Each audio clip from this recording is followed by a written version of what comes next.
오늘 우리에게 주시는 하나님의 말씀은 신약성경 요한복음 8장 1절에서 11절까지의 말씀입니다. 요한복음 8장 1절에서 11절까지 신약성경 157페이지입니다. 제가 한 절, 여러분 한 절 교독하겠습니다. 다 각각 집으로 돌아가고 예수는 감람산으로 가시니라. 2절 읽으세요. 아침에 다시 성전으로 들어오니 백성이 다 나오는지라 이사 그들을 가르치시더니 서기관들과 바리새인들이 음행 중에 잡힌 여자를 끌고 와서 가운데 세우고 예수께 말하되 선생이여 이 여자가 가늠하다가 전장기도 잡혔나이다. 모세는 율법에 이러한 여자를 돌로 치라라 명하였거니와 선생은 어떻게 말하겠나이까? 그들이 이렇게 말하면 곧 말할 조건은 없고자 하여 예수를 시험하니라.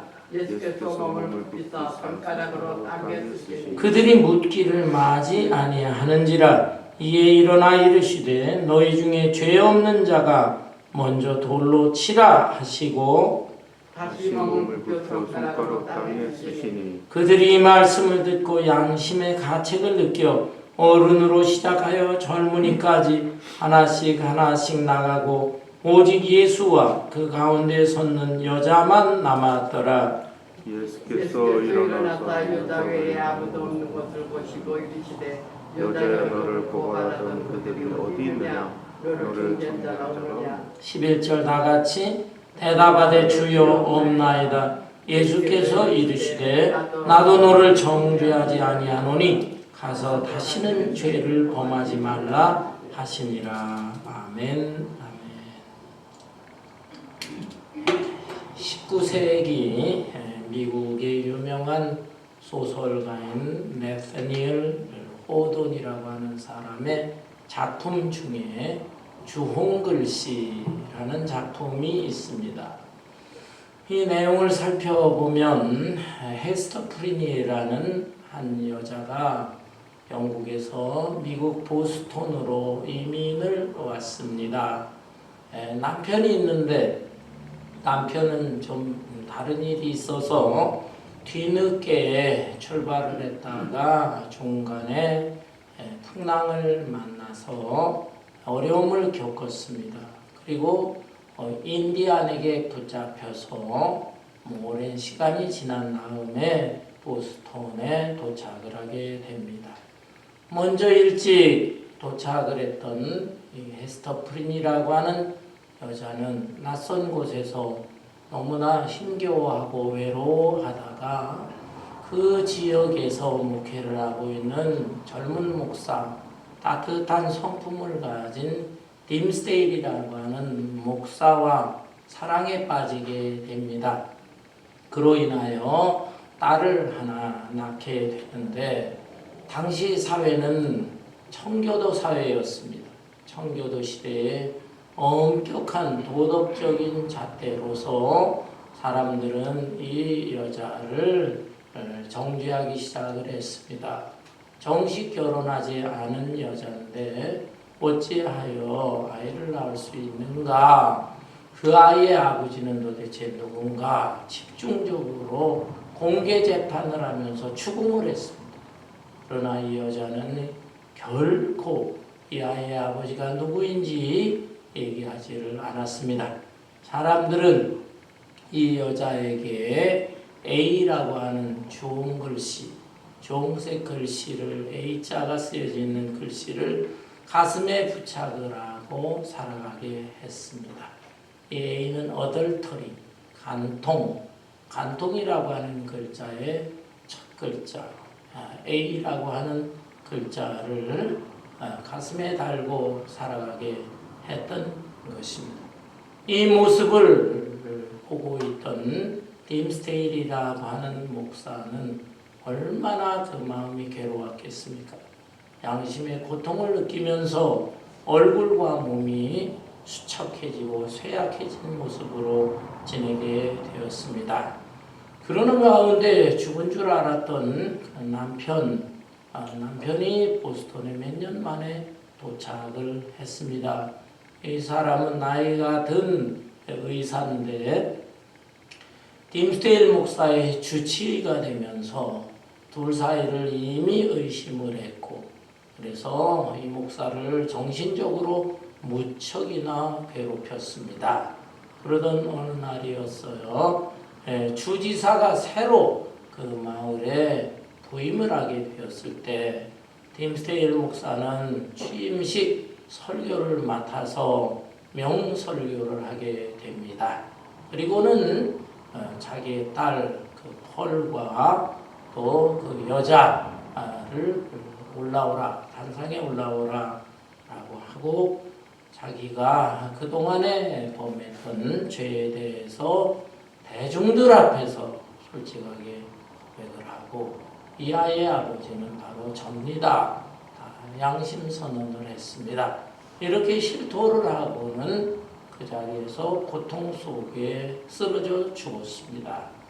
그 이후에 이 헤스터 프린 여자는 아이를 데리고 다른 곳으로 떠나서 살게 되었습니다. 물론 그 전 남편은 또 세월이 흘러 죽고 말았죠. 이렇게 세월이 흐른 후에 이 여자도 나이가 들어서 다시 보스턴 땅으로 오게 됩니다. 이 여자의 가슴에는 여전히 A자가 붙어 있었어요. 그런데 사람들은 그 A자가 무슨 뜻인지를 잘 몰랐습니다. 이 여자는 너무나 성품이 온화하고 또 선한 일을 많이 하고 하면서 지냈기 때문에 사람들은 오히려 그 A자를 어덜터리가 아니라 엔젤, 천사라고 하는 뜻으로 이해했습니다. 이렇게 살다가 이 여자도 역시 세상을 떠나게 되었는데 딤스데일 목사 무덤 옆에 같이 묻히게 됩니다. 그리고 이 무덤과 무덤 사이에는 그 A자라고 하는 좋은 글씨, 그 글자가 새겨진 묘비가 세워지게 되었다라고 하는 내용입니다. 그 당시 정말 인간이 얼마나 죄에 대해서 연약한 존재인가, 이것을 작가는 보여주려고 했고, 또 그러면서도 전 남편과 대중들이 얼마나 죄에 대해서, 다른 사람의 죄에 대해서는 신랄하게 정죄하는가, 그것을 또 보여주려고 했고, 그 가운데서도 고통 속에서 정말 속죄함을 얻고 또 구원을 받는 그런 내용을 이 작품 속에서 보여주고 있는 것입니다. 그런데 오늘 이 본문 말씀에 보면 그 헤스터 프린이라고 하는 여자 못지않게 어떤 면에는 더 큰 고통과 괴로움을 안고 예수님 앞에 끌려온 한 여인이 등장하고 있습니다. 이 여인은 바로 이른바 간음하다가 현장에서 붙잡힌 여자입니다. 오늘 본문 말씀을 볼까요? 여기 1절에 보면 다 각각 집으로 돌아가고 예수는 감람산으로 가시니라. 아침에 다시 성전으로 들어오시니 백성이 다 나오는지라 앉으사 그들을 가르치시더니, 예수님께서는 이른 새벽에 감람산으로 가셨습니다. 왜 가셨을까? 아마 기도하러 가셨던 것 같아요. 그리고 감람산에서 돌아오셔서 성전으로 들어와서 그곳에 모여있던 백성들에게 가르치셨다. 말씀을 가르치셨습니다. 곧 기도와 말씀, 이것은 예수님의 경건 생활의 대표적인 모습이고 영적인 행위였던 것이죠. 예수님은 기도와 말씀에 전력을 기울이셨습니다. 그런데 이때에 서기관들과 바리새인들이 한 여인을 붙잡아 예수님 앞에 끌고 왔습니다. 여기 본문 3절에 보니까 서기관들과 바리새인들이 음행 중에 잡힌 여자를 끌고 와서 가운데 세우고 예수께 말하되 선생이여 이 여자가 가늠하다가 현장에서 잡혔나이다. 서기관들과 바리새인들 아주 그 당시에 많은 백성들에게 인정받고 존경받는 경건한 신앙인들이었습니다. 그런데 이 사람들은 예수님을 싫어했어요. 왜냐하면 자기들이 생각하는 그 율법의 말씀, 자기들이 믿고 따르는 그 율법에 대해서 예수님께서는 새로운 해석을 하시면서 말씀을 전하셨거든요. 그래서 예수님에 대해서 참 미워하고 또 군중들은 예수님을 많이 따르니까 시기 질투도 하게 되었던 것이죠. 그래서 어떻게 하면은 그 예수님을 함정에 빠뜨릴까 이 생각만을 하다가 한 가지 꾀를 냈습니다. 그것은 바로 가늠하다 현장에서 잡힌 여자를 끌고 왔다라고 하는 것입니다. 이 여자에 대해서 예수님은 어떻게 평가를 할 것이냐라고 하는 것이죠. 여러분, 이 사람들의 의도는 참으로 나쁩니다. 이 여자가 가늠하다 현장에서 잡혔다고 했으니 분명히 그 현장에 남자도 있었을 거 아니겠어요? 그런데 구약의 율법, 그들이 정말로 좋아하고 또 문자대로 지키려고 하는 율법의 말씀, 구약 성경 레위기 20장 10절에 보면 누구든지 남의 아내와 간음하는 자, 곧 그의 이웃의 아내와 간음하는 자는 그 간부와 음부를 반드시 죽일지니라. 그 여자만 죽일 것이 아니라 그 간부, 그 남자도 죽이라 이렇게 말씀을 했는데 왜 이 여자만 끌고 왔느냐라고 하는 것입니다. 아마 추측은 할 수 있을 것 같아요. 이 여자는 왜 이런 죄를 범했을까? 어쩌면 도저히 당시 사회에서 연약한 여자로서 생계를 꾸리기가 어려워서 이런 좋지 않은 짓이지만 장녀 노릇을 한 것은 아닐까 생각할 수 있습니다. 또한 너무나 그 삶에 외로움을 겪어서 또 외로움을 견디다 못해서 남자의 유혹에 빠져 이런 짓을 범하지 않았을까도 생각해 보는 것입니다. 물론 이 여자는 큰 죄를 진 것이죠. 그러나 남자도 있어야 할 거 아니냐 이 말이에요. 남자. 유혹했던 남자가 있었을 텐데 이 남자가 등장하지 않습니다. 어쩌면 아마 이 서기관들과 바리새인들은 예수님에게 난감한 질문을 하기 위해서 이 여자를 이용한 것이고 또 여자를 유혹하기 위해서 일부러 남자를 보냈고 이 남자와 관계를 맺게 한 후에는 이 남자가 도망을 치도록 그렇게 빠져나가게 계획을 세운 것이 아닌가. 그래서 이 남자까지 끌고 와야 되는데 끌고 오지를 못하고 여자만 끌고 온 것이 아닐까 생각합니다. 아주 악한 사람들이요. 교묘한 계략을 꾸미는 사람들이라고 할 수가 있습니다. 이 사람들은 이제 이 여자를 끌고 와서 예수님에게 난감한 질문을 합니다. 본문 5절에 보면은 모세는 율법에 이러한 여자를 돌로 치라 명하였거니와 선생은 어떻게 말하겠나이까. 율법에 보게 되면은 이런 여자는 죽이라 그랬잖아요. 죽이라. 또 심한 경우엔 돌로 쳐서 죽이라 그랬는데 당신은 이 여자에 대해서 어떻게 말하겠나이까 질문을 합니다. 이 질문은 참 예수님으로서 대답하기가 난감했습니다. 왜냐하면 예수님은 평소에 사랑을 외쳤잖아요. 사랑. 또 원수까지도 사랑해야 된다. 늘 사랑의 말씀을 외쳤고 또 사랑으로 많은 사람들을 이해하고 용서도 해주시고 했는데 이 여자에 대해서 용서해 주라라고 하면은 어떻게 되겠습니까? 모세의 율법을 어기는 것이 되잖아요. 그리고 또 반대로 그럼 이 여자를 죽이라, 모세의 율법대로 죽이라라고 하게 되면은 그것도 또 사랑의 말씀에 어긋나는 것이고, 뿐만 아니라 로마 당시에 로마의 식민지였잖아요. 이스라엘이 로마의 법을 어기는 것이 됩니다. 로마는 이 유대 나라를 다스리지만은 유대 사람들의 법을 어느 정도 허용을 했어요. 그래서 웬만한 죄에 대해서는 너희들의 법대로 다스려라. 자치권을 허락을 해줬다. 그랬는데 이 죽이는 것, 사형법 그것만은 로마의 허락을 받아야만 했던 것이죠.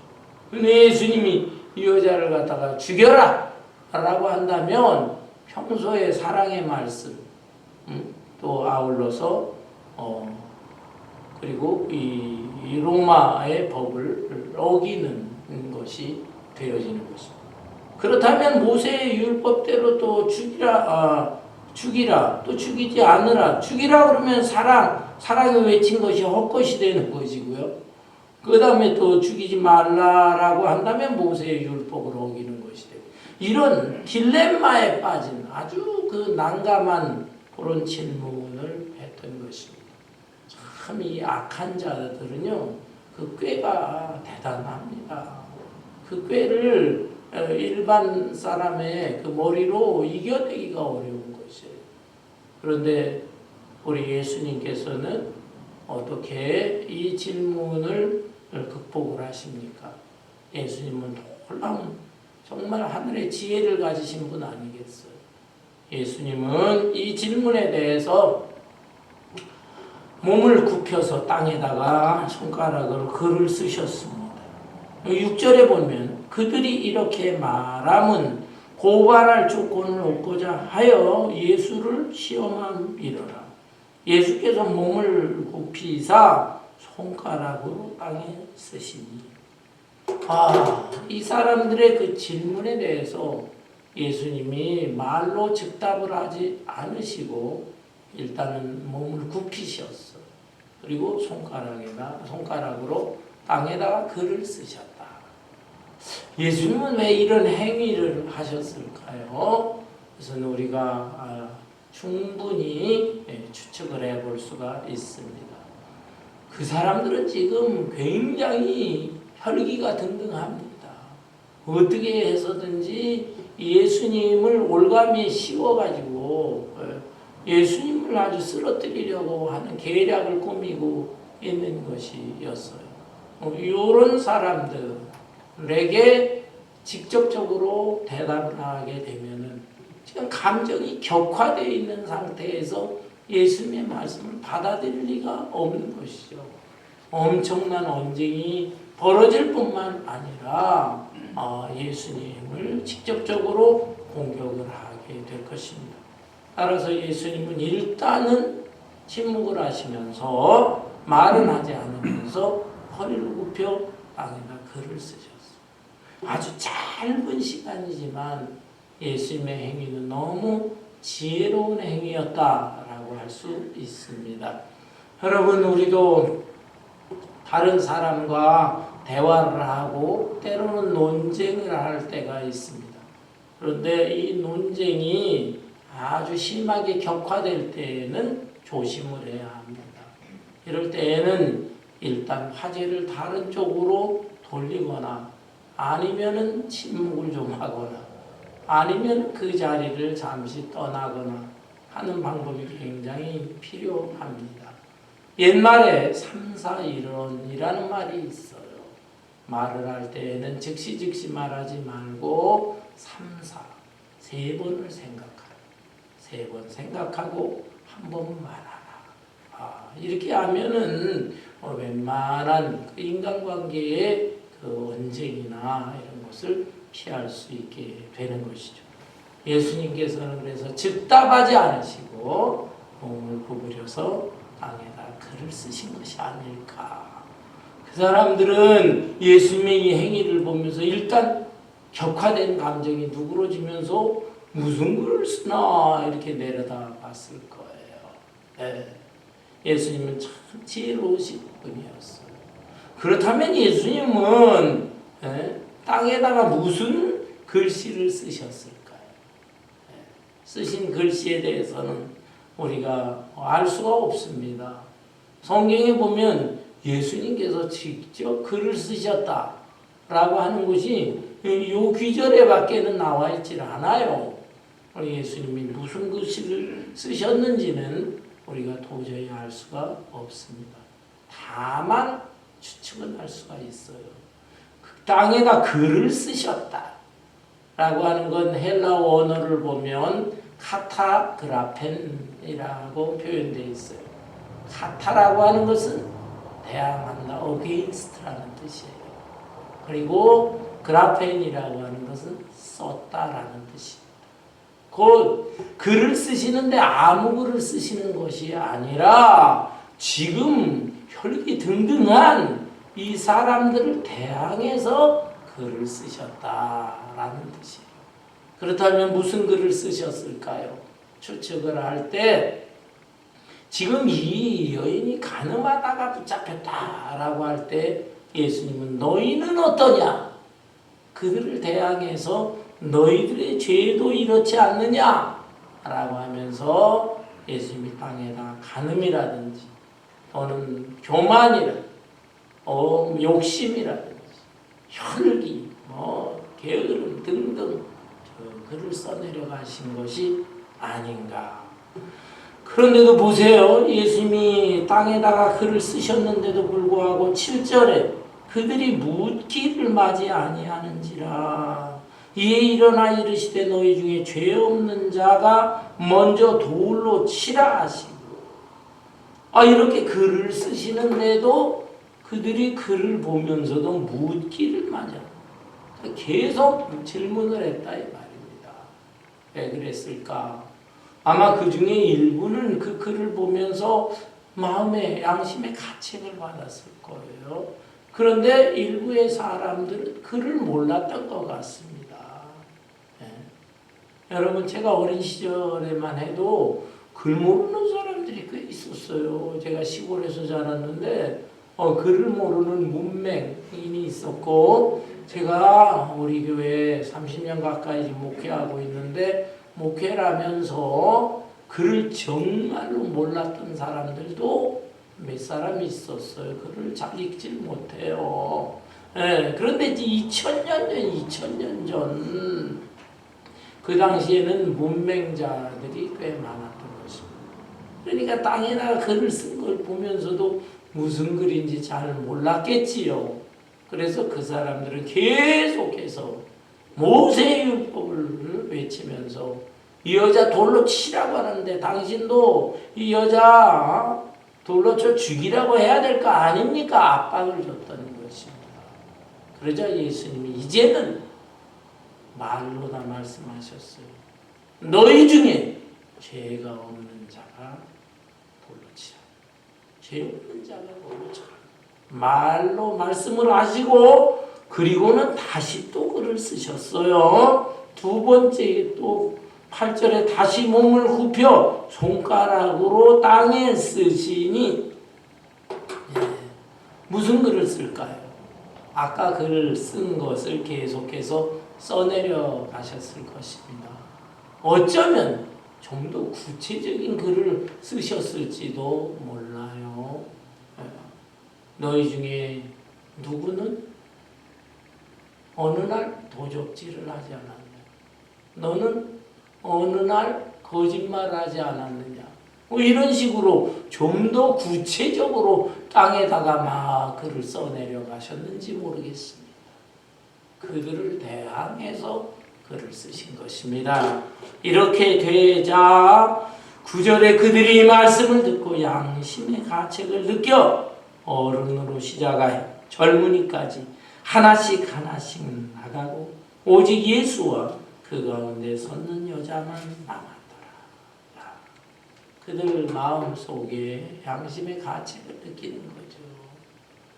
이 여자에 대해서, 다른 사람에 대해서는 이렇다 저렇다 쉽게 판단하고 정죄를 하지만 자기 자신들은 전혀 살펴보지를 않았던 것이죠. 그런데 예수님께서 이러한 행위를 통해서 그들에게 도전을 한 것입니다. 그러자 양심의 찔림을 받고 그들이 그 현장에서 떠나가게 되었습니다. 예수님은 참 지혜로운 분이 아닐 수가 없어요. 그러면서 10절에 보니까 예수께서 일어나사 여자 외에 아무도 없는 것을 보시고 이르시되 여자여 너를 고발하던 그들이 어디 있느냐? 너를 정죄한 자가 없느냐? 대답하되 주여 없나이다. 예수께서 이르시되 나도 너를 정죄하지 아니하노니 가서 다시는 죄를 범하지 말라 하시니라. 예수님께서 이 여자에게 나도 너를 정죄하지 아니하노니 가서 다시는 죄를 범하지 말라. 이 말씀이 무슨 뜻일까요? 예수님께서 이 여자의 죄를 갖다가 가볍게 보시는가? 이 죄를 그냥 무조건 용서만 해주시는가? 그렇게 생각할 것은 아닙니다.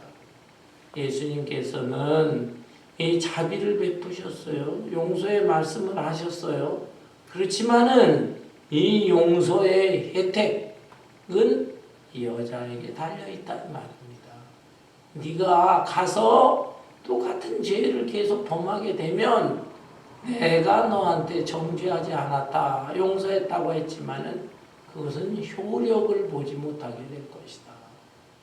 내가 자비로운 말로 너를 용서한다. 그러나 너는 다시는 죄를 범하지 마라. 라고 하는 것은 너는 이제 새로운 인생으로 새 삶을 살아야 된다. 라는 말씀인 것입니다. 예수님은 죄에 초점을 맞추기보다는 용서에 초점을 맞추고 또 새로운 인생으로 살 것, 여기에 포커스를 맞춰서 이런 말씀을 하신 것입니다. 사랑하는 성도 여러분, 복음이라는 것이 바로 여기에 있는 것입니다. 이 세상에 있는 모든 인간들 죄인 아닌 사람이 없는 것이에요.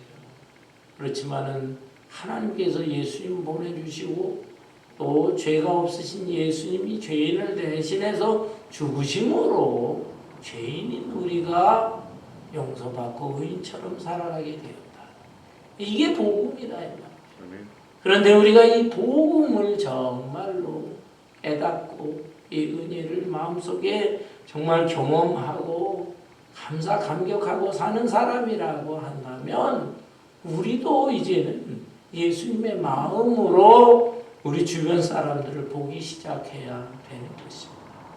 우리가 다른 사람들을 볼 때에 우리의 시선이 얼마나 너그럽습니까? 아니면 날카롭습니까? 굉장히 날카로워. 다른 사람들의 그 언행에 대해서 굉장히 날카로우면서 그것을 지적하면서 생활하고 있는 것은 아닌가. 개인의 인간관계뿐만이 아닙니다. 사회를 생각합니다. 교회를 생각하고 나라를 생각하게 됩니다.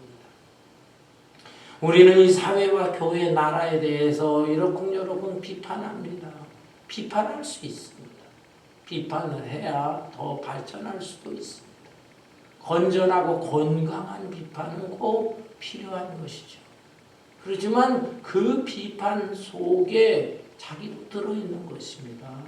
그리고 뿐만 아니라 정말로 사회를 사랑하고 교회를 사랑하고 나라를 사랑하는 마음으로 비판해야 된다.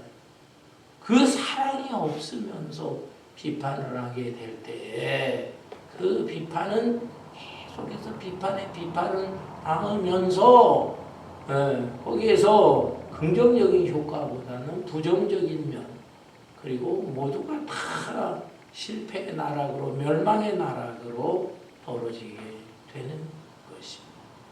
여러분, 한국의 역사를 생각해 보세요. 조선시대에 얼마나 그 많은 당파 싸움이 있었어. 동인, 서인, 남인, 북인, 또 노론, 서론, 이런 파당이 생기면서 정권을 잡으면 상대방을 다 내리쳤습니다. 그리고 심지어 상대방을 그 당시엔 죽였어요. 당사자만이 아니에요. 삼육묘라는 끔찍한 이런 일들을 자행했습니다. 그렇지만은 그 후에 정권이 또 바뀌게 되잖아요. 바뀌게 될 때 새롭게 정권을 잡게 되면 그 당파에서는 상대방 당파를 계속 내리치면서 그것이 조선시대의 역사요. 사실은 조선시대뿐만이 아니에요. 근래에도 이런 역사가 계속되어 온다고 볼 수 있어요. 물론 그 옛날같이 직접 사람을 죽이는 것은 아니에요. 그렇지만은 여러 가지 명예를 실추시키고 감옥에 보내기도 하고 고통을 주고 다시는 일어나지 못하도록 짓밟고 하는 일들이 벌어지고 있지 않습니까? 그런데 이렇게 하게 되면은 상대방이 또 언젠가는 정권을 잡을 수가 있죠. 그러면 또 그 전임 정권에 대해서 그냥 비난하고 핍박하고 짓밟고 하는 일 한국뿐이겠습니까? 미국 정치도 그런 면을 보이고 있다. 여러분 너무나 안타깝습니다. 저는 어린 시절에요. 영화를 보는 중에 중국 무술 영화 참 좋아했어요. 그리고 또 웨스턴 무비, 서부 영화를 참 좋아했어요. 왜 좋아했느냐면은 너무나 통쾌한 거. 그 영화들을 보면 대부분요 복수하는 영화입니다. 어린 시절에 자기 부모나 자기 가족이나 이웃을 갖다가 악당들이 쳐들어와가지고 죽이고 막 그러잖아요. 그러다가 주인공이 어린 시절에 941생 살아남습니다. 그래서 무슨 산속에 숨어 들어가 거기에서 그냥 하얀 도사 할아버지 만나가지고 그 할아버지한테 그냥 온갖 심부름부터 시작을 해서 무술을 배워요. 서부 영화에서 보면은 자기가 그냥 그 총 쏘는 거 갈고 닦고 그 복수를 생각하면서 연습을 하고 그러다가 짜잔 나타나가지고 때가 됐을 때 촥 그 그냥 상대방들 그 원수들을 다 물리쳐요. 그리고 나서 참 서부 영화 같은 데는 혼자 그냥 휘파람 불면서 쫙 말 타고 또 이야 너무 멋있구나 너무 멋있어. 권선징악 그리고 그 통쾌한 모습. 근데 철이 나면서부터 그리고 성경을 깊이 읽으면서부터 그 영화들이 그렇게 썩 좋은 영화는 아니구나. 물론 권선징악에 대한 교훈을 우리가 얻을 수 있겠지만 사실은 이 권선징악도 하나님의 주권 속에 있는 것입니다. 억울하지요. 분하지요. 손해 피해를 받지요. 그렇지만은 이것을 보라는 것, 공의의 심판은 하나님께 맡깁시다. 하나님 앞에 맡기고 그저 내가 할 수 있는 일이 있다면 나 같은 죄인 살리신 주님의 놀라움. 우리 주님께서 나에게 엄청난 은혜를 베풀어 주셨다. 성경에 보게 되면은 1만 달란트 빚을 탕감받은 사람이 있어서 너무너무 감격했어. 1만 달란트. 그런데 이 사람이 옥에서 풀려나서 탕감받고 풀려나서 집으로 돌아올 때 자기한테 100데나리온 빚진 자가 있잖아. 그 사람 만나니까 야 이놈아 너 내 빚 갚아라. 막 멱살을 잡고 그 모습을 지켜보게 되었던 관리가 주인한테 알려주게 되었고 그 주인이 모습을 보니까 이놈 봐라. 내가 너 1만 달란트 그 빚을 탕감해 줬는데 100데나리온 빚진 자 하나 용서 못하느냐? 내가 너 용서한 거 무효야 무효. 그러면서 다시 잡아들였다라고 하는 내용이 나오는 것입니다. 여러분, 우리는 어떤가? 우리가 받은 은혜 1만 달란트, 오히려 값을 헤아릴 수 없는 그 예수님의 보혈의 피고 용서받고 하나님의 자녀가 된 사람이에요. 그렇다고 한다면 우리의 주변에 있는 사람들이 행여라도 실수하고 잘못하고 범죄하는 것에 대해서 우리가 좀 더 그러운 용서의 마음을 가질 필요가 있습니다. 여러분, 주기도문을 보십시오. 저는 주기도문으로 기도할 때마다 마음에 큰 부담을 느끼는 구절이 있습니다. 그 구절이 무엇입니까? 우리가 우리에게 죄 지은 자를 사하여 준 것 같이 우리 죄를 사하여 주옵시고. 아니, 우리가 우리 죄를 사하여 준 것 같이 우리 죄를 사하여 주옵시고. 나는 다른 사람한테 죄를 얼마나 용서해 줬는가. 그리고 그 용서해 준 만큼 내가 다른 사람 용서를 받을 수 있는가. 마음의 부담이 되잖아. 그러나 그 말씀은 내가 다른 사람 용서해 줘야만이 내가 주님으로부터 용서를 받는다. 그런 뜻은 아닙니다. 내가 다른 사람 용서해 주는 것이 하나의 조건이 돼가지고 내가 용서받는다. 그런 뜻은 아니에요. 왜냐하면 주기도문의 첫 마디, 첫 구절이 무엇입니까? 하늘에 계신 우리 아버지요 라고 기도하고 있잖아요. 곧 하나님과 나와의 관계는 아버지와 자녀의 관계가 되었다 이 말입니다. 이미 내 죄가 정말 억만보다도 더 큰 죄지만 하나님께서 용서해 주셨어. 그래서 하나님을 아버지라 부르고 나는 하나님의 자녀가 된 것입니다. 이미 어마어마한 죄 용서를 받은 사람으로서 우리는 이 세상에서 다른 사람과 인간관계를 어떻게 맺어야 사느냐라고 할 때 다른 사람의 허물과 죄를 내가 용서해 줄 알아야 된다 라고 하는 뜻에서 그 기도문이 있는 것이다 라는 것입니다. 사랑하는 성도 여러분, 가을입니다. 완연한 가을입니다. 가을을 가리켜서 사색의 계절, 열매의 계절이라고 하는데 무엇을 생각하며 살겠습니까? 하루하루 그냥 일상생활 매일 해야 될 일이 있잖아요. 또 바쁘게 지내잖아요. 그러면서 그냥 생각 없이 하루하루 살아가지 마시고 내 인생이 과연 어디서 어디로 가는가 생각해보고 나는 지금 어느 시점에 와 있는가 생각해보고 내가 크리스찬이라고 하는 그리고 내가 정말 성도요, 교회 집사요, 권사요, 장로요, 목사요 라고 하는데 나는 정말 얼마나 아름다운 모습으로 살고 있는가 생각해 보시기 바랍니다.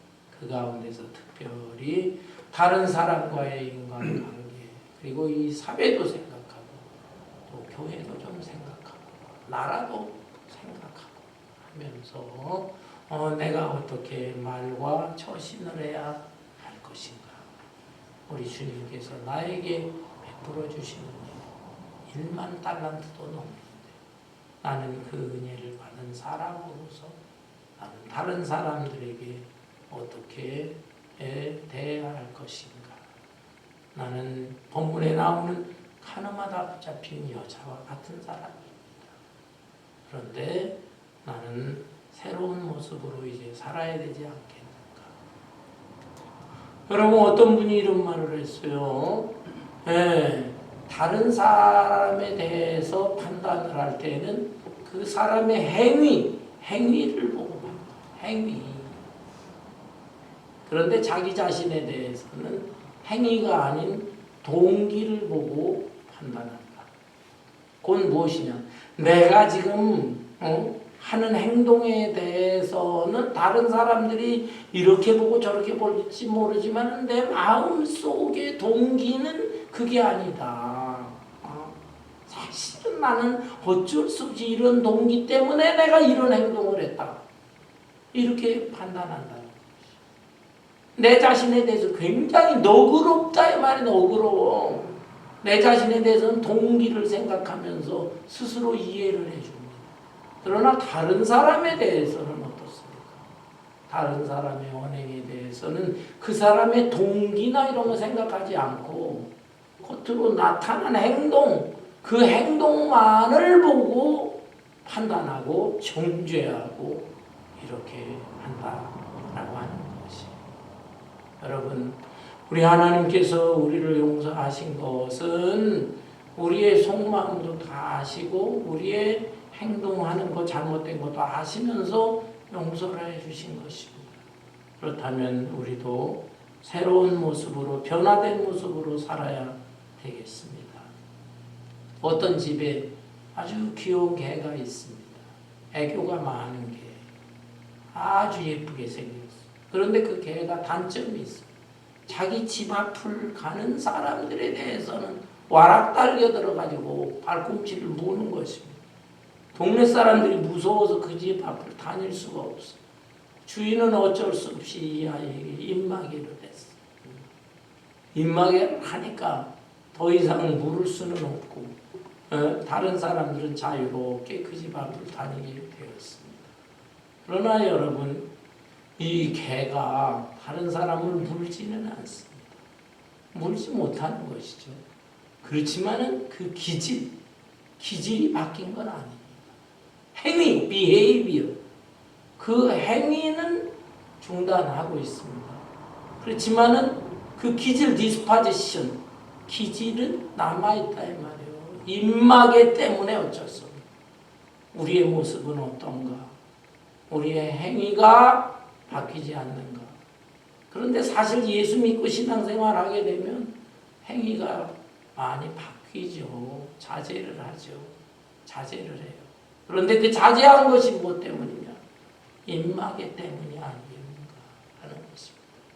다른 사람의 눈, 그래서 내가 교회 다니는 사람인데, 내가 그래도 교회 집사요, 장로요, 뭐 목사라고 하는데, 내가 참아야지, 어쩔 수 없지. 입마개 때문에 와라 이놈아 달려들고 뭐 싸우고 할 수 있는데 입마개 때문에 못하고 있지는 않는가? 실제로 달려들어 행동으로 싸우는 것보다는 그나마 낫지만 정말로 바람직한 것은 우리의 기질 자체, 우리 속 안에 있는 이 죄성 자체까지도 변화가 되어야 합니다.